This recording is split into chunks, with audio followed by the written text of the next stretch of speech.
तीन कार्बन वाला हो जाए तो उसे क्या कहेंगे बच्चों, तीन कार्बन हो और प्रथम और लास्ट कार्बन पर कार्बोक्सिलिक बना हो, प्रथम और लास्ट कार्बन पर कार्बोक्सिलिक बना हो और तीन कार्बन का हो जाए जिसमें दो ही कार्बोक्सिलिक जुड़ा है प्रथम और लास्ट पर, तो हम इसे क्या बोलेंगे, ये सेब से प्राप्त होता है यह अम्ल, इसे हम लोग मेलोनिक अम्ल कहते हैं, मेलोनिक अम्ल। तो बच्चों एग्जाम में यही पूछा जा सकता है ऐसा ही, मेलोनिक अम्ल का आईयूपीएसी नेम क्या होगा। तो बच्चे कंफ्यूज हो जाते हैं, है चार ही, चार या पांच, उससे ज्यादा नहीं है। एक तो ऑक्जेलिक बहुत सिंपल है, तो मेलोनिक से ले लो तो तीन या चार ही है, चार है, और ये चार नाम याद रखना है जो इसमें से पूछा नहीं जाता। तो पहला है मेलोनिक। मेलोनिक में क्या होता है बच्चों, ये डाई कार्बोक्सिलिक होता है और इसके बीच में एक CH2 जुड़ा होता है, डाई कार्बोक्सिलिक है और इसके बीच में एक CH2 जुड़ा होता है, इसे मेलोनिक कहते हैं। क्या बोलते हैं, मेलोनिक कहते हैं। मेलोनिक अम्ल का आईयूपीएसी नेम क्या होगा, तीन कार्बन है तो प्रोपेन होगा और दो ओइक है तो डाइओइक हो जाएगा, तो प्रोपेन डाइओइक अम्ल हो जाएगा।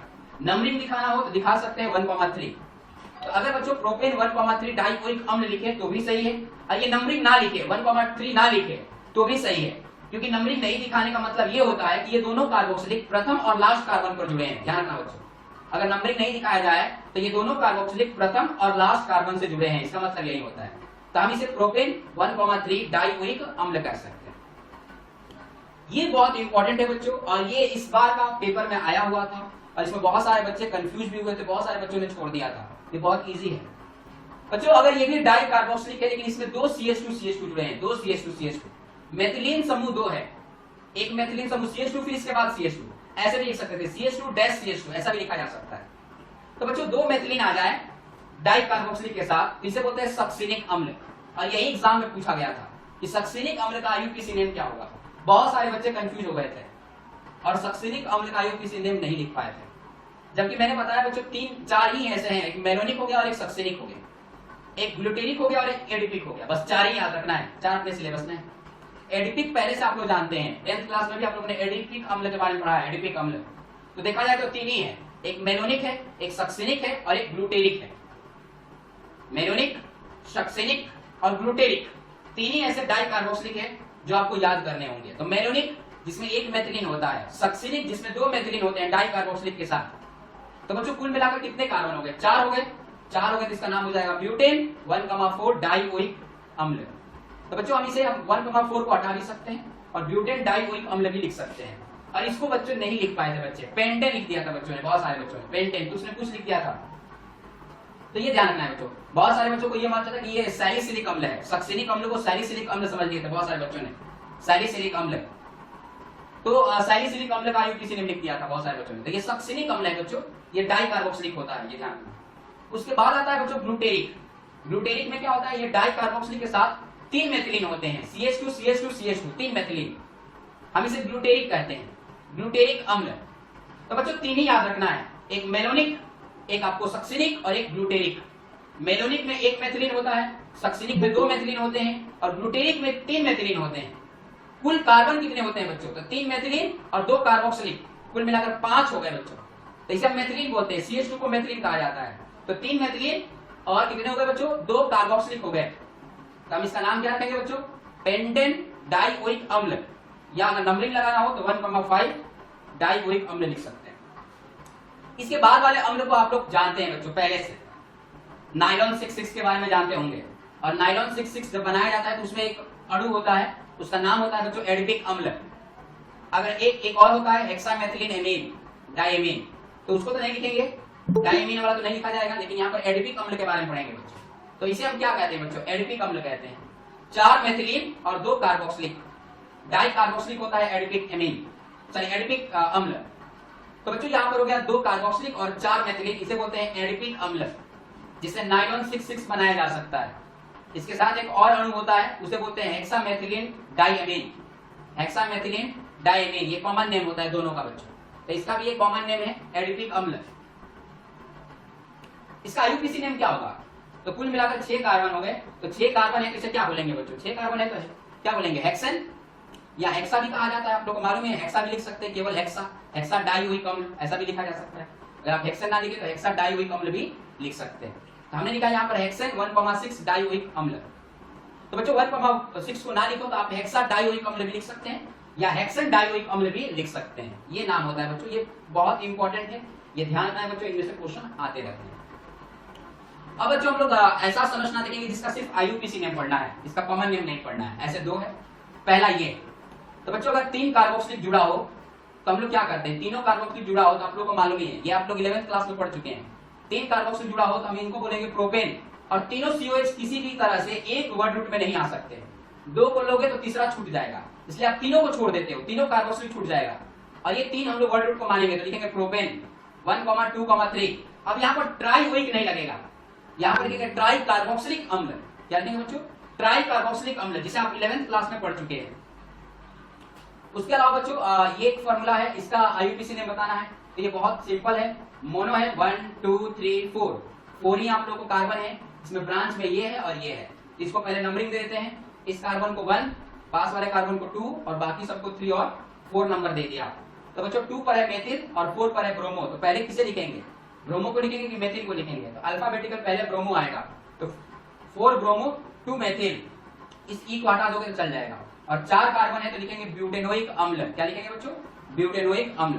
तो इस तरह बच्चों हम लोग देख सकते हैं कि कुछ प्रमुख संरचना और नाम के बारे में देख लिया जो एग्जाम में आते रहते हैं, इनमें से ही आते हैं बच्चों, कोई ज्यादा हार्ड नहीं। अब जो हम लोग टॉपिक पढ़ने जा रहे हैं बच्चों वो है कार्बोक्सिलिक अम्ल बनाने की विधियां। और कार्बोक्सिलिक अम्ल बनाने की जितनी विधियां हैं बच्चों ये पहले से आप पढ़ चुके हैं, आप पहले से इसका स्टडी कर चुके हैं, पहले से, बस आप लोग को याद दिलाने हैं। बच्चों कार्बोक्सिलिक अम्ल बनाने के लिए एल्केन नाइट्राइल का यूज करते हैं, और एल्केन नाइट्राइल को आप लोगों ने हैलो एल्केन में पढ़ लिया है। एल्केन नाइट्राइल के जल अपघटन से, अम्लीय जल अपघटन से कार्बोक्सिलिक का निर्माण होता है। तो इस एल्केन नाइट्राइल के बारे में आप लोगों ने बहुत बार पढ़ लिया है, हैलो एल्केन में भी पढ़ा दिया है, इससे पहले भी पढ़ा दिया है। तो एल्केन नाइट्राइल क्या होता है बच्चों, नाइट्राइल क्या है, CN, साइनाइड को ही IUPAC नेम नाइट्राइल कहा जाता है, साइनाइड को ही IUPAC नेम नाइट्राइल कहा जाता है। तो एल्केन नाइट्राइल क्या होता है बच्चों, साइनाइड होता है, CN होता है। तो एल्केन नाइट्राइल का जल अपघटन कर दिया जाए तो एल्कोनोइक अम्ल बन जाता है, ये आप पहले से जानते थे बच्चों, जानते थे ना सभी लोग। तो बच्चों ये हो गया RCN, ये साइनाइड जिसे हम लोग नाइट्राइल कहते हैं, IUPAC नेम में नाइट्राइल कहा जाता है। जब बच्चों इसको जल अपघटन करते हैं अम्ल की उपस्थिति में, क्षार की उपस्थिति में भी किया जा सकता है, किसी के भी उपस्थिति में करो जल अपघटन, अम्ल के या क्षार की उपस्थिति में। जब हम इसका जल अपघटन करते हैं तो कार्बन बदल जाता है कार्बोक्सिलिक में और नाइट्रोजन बदल जाता है अमोनिया में। तो इस तरह बच्चों एल्केन नाइट्राइल कार्बोक्सिलिक अम्ल और अमोनिया का निर्माण करता है। अगर पूर्ण जल अपघटन कर दिया जाए तो, आंशिक करेंगे तो किसका निर्माण करेगा बच्चों, एमाइड का करेगा, एमाइड का। और उसको वापस फिर से जल अपघटन कर देंगे तो एमाइड टूटकर कार्बोक्सिलिक का निर्माण कर देगा। तो आप इस साइनाइड को यानी नाइट्राइल को सीधे पूर्ण जल अपघटन कर दे तो कार्बोक्सिलिक अम्ल का निर्माण हो जाएगा। बच्चों ये साइनाइड कैसे बनाया जाता है, एल्काइल से कैसे बना सकते हैं। अगर मैंने कोई एल्काइल हैलाइड दे दिया है, RX दे दिया है एल्काइल हैलाइड, तो एल्काइल हैलाइड से आप साइनाइड कैसे बनाएंगे, आप चैट बॉक्स में डाल सकते हैं कमेंट में। बच्चों एल्काइल साइनाइड से, एल्काइल हैलाइड से एल्काइल साइनाइड कैसे बनाया जाएगा, क्या आप लोगों को मालूम है, एल्कोहलिक केसियन से, गुड, एल्कोहलिक केसियन से कर सकते हैं हम लोग, या और भी बहुत सारे तरीके हैं, HCN का भी यूज कर सकते हैं तो भी हो जाएगा, लेकिन सबसे बढ़िया है एल्कोहलिक केसियन। एल्कोहलिक केसियन का अभिक्रिया कराने पर साइनाइड का निर्माण होता है, बहुत बढ़िया बच्चों। तो आप देख सकते हैं बच्चों ये रिएक्शन वही है कि एल्काइल नाइट्राइल, एल्केन नाइट्राइल कैसे बनाया जाता है। तो एल्केन नाइट्राइल बनाने के लिए हम लोग एल्काइल साइनाइड का अभिक्रिया कराते हैं एल्कोहलिक पोटेशियम साइनाइड से, और एल्कोहलिक पोटेशियम साइनाइड से कराने पर एल्केन नाइट्राइल का निर्माण हो जाता है। दूसरा पॉइंट बच्चों, एल्कोहल या एल्डिहाइड के ऑक्सीकरण से। बच्चों कीटोन के ऑक्सीकरण से भी कार्बोक्सिलिक बनता है, ध्यान रखना बच्चों, लेकिन वो थोड़ा ज्यादा लंबा समय तक हीट करना पड़ता है तब जाकर बनता है। लेकिन एल्डिहाइड से और एल्कोहल से, प्राथमिक एल्कोहल से बहुत आसानी से कार्बोक्सिलिक बनाया जा सकता है, बहुत आसानी से। किसकी उपस्थिति में बच्चों, तो एल्कोहल और एल्डिहाइड से कार्बोक्सिलिक बनाने के लिए हम लोग क्या यूज करते हैं, ऑक्सीकारक यूज करते हैं। और कौन सा ऑक्सीकारक यूज करते हैं बच्चों, KMnO4 अम्लीय माध्यम में, या KMnO4 क्षारीय माध्यम में, या KMnO4 उदासीन हो, तीनों परिस्थिति में KMnO4 अभिक्रिया करता है। और KMnO4 को लाल दवा कहते हैं, सामान्य नाम लाल दवा है इसका, KMnO4 का। इसी तरह बच्चों अम्लीय K2Cr2O7 भी ले सकते हैं, K2Cr2O7, HNO3 ले सकते हैं, बहुत सारे अम्ल ले सकते हैं, ऑक्सीकारक बहुत सारे हैं। इन ऑक्सीकारक की उपस्थिति में अगर प्राथमिक एल्कोहल को या एल्डिहाइड को गर्म किया जाता है तो कार्बोक्सिलिक का निर्माण होता है, ये आप पहले से जानते हैं, मैंने पहले से ही बताया, ये जितने टॉपिक है सब पहले से जानते हैं आप, सिर्फ आप लोग का रिवीजन है। तो बच्चों ये है एल्कोहल, प्राथमिक एल्कोहल, इसका हम लोगों ने KMnO4 की उपस्थिति में क्या कर दिया, ऑक्सीकरण कर दिया, और इसका ऑक्सीकरण करने पर बन गया एल्डिहाइड। और इस एल्डिहाइड का फिर से ऑक्सीकरण कर देंगे तो क्या बन जाएगा बच्चों, कार्बोक्सिलिक बन जाएगा। तो एल्कोहल से सीधे कार्बोक्सिलिक बनाया जा सकता है ऑक्सीकरण द्वारा। लेकिन अगर इसमें PCC मिला देंगे तो क्या होगा बच्चों, पिरिडीनियम क्लोरोक्रोमेट, प्रीटिनियम क्लोरोक्रोमेट पीसीसी मिला दिया जाएगा तो क्या होगा? अगर इस KMnO4 में पीसीसी मिला देंगे तो क्या होगा बच्चों? एल्डिहाइड ही बनेगा, कार्बोक्सिलिक बहुत कम अमाउंट में बनेगा। यानी अल्कोहल से एल्डिहाइड अगर बनाना हो तो आप इसमें पीसीसी मिला दीजिए तो अल्कोहल से एल्डिहाइड बनेगा। लेकिन अगर हमें कार्बोक्सिलिक ज्यादा अमाउंट में बनाना है तो आप क्या करोगे बच्चों? कार्बोक्सिलिक बनाना है तो आप इसमें KMnO4 या K2Cr2O7 को मिला दोगे अम्ल की उपस्थिति में, तो यहाँ पर अल्कोहल एल्डिहाइड में परिवर्तित हो जाएगा और एल्डिहाइड कार्बोक्सिलिक में। प्राथमिक अल्कोहल आसानी से ऑक्सीकृत होता है द्वितीयक अल्कोहल की अपेक्षा। तो द्वितीयक अल्कोहल लोगे तो उसे भी कार्बोक्सिलिक बनेगा, तृतीयक से भी बनेगा, लेकिन प्राथमिक अल्कोहल बहुत आसानी से कार्बोक्सिलिक अम्ल का निर्माण करता है। जैसे बच्चों हमने मेथनॉल ले लिया, मेथनॉल को ऑक्सीकृत कर देंगे तो क्या बनेगा? फॉर्मल्डिहाइड। मेथनॉल को ऑक्सीकृत कर देंगे तो क्या बनेगा? फॉर्मल्डिहाइड। और फॉर्मल्डिहाइड को फिर ऑक्सीकृत कर दिया जाए तो क्या बनेगा? फॉर्मिक अम्ल। तो आप सभी को मालूम है कि मेथनॉल को ऑक्सीकृत करने पर सबसे ज्यादा अमाउंट में फॉर्मिक अम्ल बनेगा, फॉर्मल्डिहाइड नहीं बनेगा। ध्यान रखना बच्चों, क्योंकि ये सीधे ऑक्सीकृत हो जाता है, बहुत कम अमाउंट में एल्डिहाइड बनाता है, बहुत कम अमाउंट में। लेकिन अगर पीसीसी यूज कर लिया जाए तो एल्डिहाइड ज्यादा अमाउंट में बनेगा। बच्चों यही एथेनॉल ले लिया जाए तो एथेनॉल के ऑक्सीकरण से एसिटल्डिहाइड बनता है और एसिटल्डिहाइड के ऑक्सीकरण से एसिटिक अम्ल का निर्माण होता है। तो दो आप लोगों ने पढ़ा, एक तो पढ़ा एल्केन नाइट्राइल से और दूसरा पढ़ा एल्कोहल से। एल्केन नाइट्राइल के जल अपघटन करने पर कार्बोक्सिलिक अम्ल का निर्माण होता है। पूर्णतः जल अपघटन किसकी उपस्थिति में? अम्ल की उपस्थिति में या क्षार की उपस्थिति में पूर्णतः जल अपघटन कर दे तो कार्बोक्सिलिक का निर्माण होगा। अगर आंशिक करेंगे तो एमाइड का होगा, और उस एमाइड का वापस फिर से जल अपघटन कर दिया जाए तो वापस कार्बोक्सिलिक मिल जाएगा बच्चों। तो आप सीधे नाइट्राइल से कार्बोक्सिलिक बना दीजिए पूर्णतः जल अपघटन द्वारा। अगर अल्कोहल से बनाना है तो ऑक्सीकरण द्वारा, अल्कोहल की ऑक्सीकरण कर दीजिए, अल्कोहल के ऑक्सीकरण पर कार्बोक्सिलिक का निर्माण होता है। तीसरा पॉइंट ये भी आप लोगों ने पढ़ा है, मैंने आप लोगों को पढ़ा चुका हूं ये भी पॉइंट। जैसे क्लोरोफॉर्म, क्लोरोफॉर्म को अगर क्षार की उपस्थिति में जल अपघटन कर दिया जाए, क्षार के साथ अभिक्रिया करा दिया जाए प्रबल क्षार के साथ, तो क्या होगा बच्चों?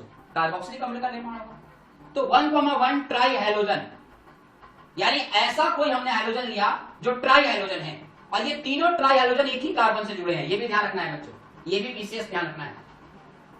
ये ट्राई हैलोजन है लेकिन सभी हैलोजन एक ही कार्बन से जुड़े हैं, एक ही कार्बन से। 1,1,1 इसका मतलब क्या होता है? एक ही कार्बन से सभी हैलोजन जुड़े हैं। अगर इसको हम लोग जल अपघटन करा दें, मतलब इसको प्रबल क्षार से अभिक्रिया करा दें, ये प्रबल क्षार से अभिक्रिया करता है बच्चों। अगर हम इसको प्रबल क्षार से अभिक्रिया करा दें तो ट्राई अल्कोहल बनेगा, और ट्राई अल्कोहल एक ही कार्बन पर वो क्या होगा? अस्थायी होगा। तो सभी को मालूम बच्चों अस्थायी होने के कारण जल के अणु बाहर निकल जाएगा और कार्बोक्सिलिक अम्ल का निर्माण। तो हमने ले लिया यहाँ पर 1,1,1 ट्राई हैलोजन, एक ही कार्बन से 3 हैलोजन जुड़ गए, क्लोरीन जुड़ गए। अब ये क्लोरीन को हमने क्या कर दिया? जलीय पोटेशियम हाइड्रोक्साइड से अभिक्रिया करा दिया, जल अपघटन करा दिया। तो जलीय पोटेशियम हाइड्रोक्साइड लिया क्षार की उपस्थिति में, प्रबल क्षार। तो ये OH कहां पर जुड़ जाएगा बच्चों? कार्बन से, और Cl क्या हो जाएगा? बाहर निकल जाएगा। इस अभिक्रिया को बोलते हैं प्रतिस्थापन अभिक्रिया, नाभिक स्नेही प्रतिस्थापन अभिक्रिया। एक नाभिक स्नेही कार्बन से जुड़ेगा और दूसरा नाभिक स्नेही बाहर निकल जाएगा। तो इस तरह बच्चों KCl बाहर निकल जाएगा और आप देखोगे कि यहाँ पर ट्राई हाइड्रोक्सिल बन जाएगा। ट्राई हाइड्रोक्सिल, एक हाइड्रोक्सिल, 2 हाइड्रोक्सिल और 3 हाइड्रोक्सिल। बच्चों क्या आप जानते हैं आप लोग कि ट्राई हाइड्रोक्सिल कभी स्थायी नहीं हो सकता है, कभी स्टेबल नहीं हो सकता है, क्योंकि एक कार्बन से जुड़े हुए 2 हाइड्रोक्सिल कभी स्थायी नहीं होते। या हाइड्रोक्सिल यानी OL अल्कोहल, OH नहीं OH अगर एक ही कार्बन से 2 OH जुड़े हैं तो वो कभी स्थायी नहीं होता। यहाँ पर तो 3 जुड़ गए हैं, जब 3 जुड़े हैं तो क्या होगा बच्चों? जल के अणु बाहर निकल जाएगा, जल के अणु बाहर निकल जाएगा। ये देखो बच्चों जल के अणु बाहर निकल जाएगा। जब ये जल के अणु बाहर निकलेगा तो क्या बच गया बच्चों? जल के अणु बाहर निकल गया तो बन गया कार्बोक्सिलिक। तो आप देख सकते हैं बच्चों जल के अणु बाहर निकल गया और बन गया कार्बोक्सिलिक। तो 1,1 ट्राई हैलोजन के क्षार के साथ अभिक्रिया कराने पर, कौन सा क्षार? जलीय क्षार लेना है, अल्कोहलिक नहीं, जलीय लेना है। जलीय क्षार के साथ अभिक्रिया कराएंगे तो कार्बोक्सिलिक अम्ल का निर्माण होता है। इस तरह क्लोरोफॉर्म को भी निर्माण रिएक्शन करा सकते हैं। क्लोरोफॉर्म रिएक्शन करेगा तो फॉर्मिक अम्ल का निर्माण करेगा बच्चों।